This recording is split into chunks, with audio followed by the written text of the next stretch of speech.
ఎంఆర్పిఎస్ ఉద్యమం 30 సంవత్సరాల నుంచి పోరాటం చేస్తున్నది వర్గీకరణ కోసం.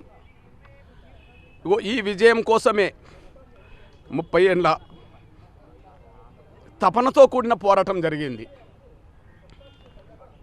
ఒక జాతికి జరిగిన అన్యాయాన్ని సరిదిద్దడం కోసం జరిగిన పోరాటంలో, జాతిని గెలిపించుకోవడం కోసం జరిగిన పోరాటంలో ఎంతోమంది ఎంఆర్పిఎస్ నేతలు తమ ప్రాణాలను కోల్పోయారు.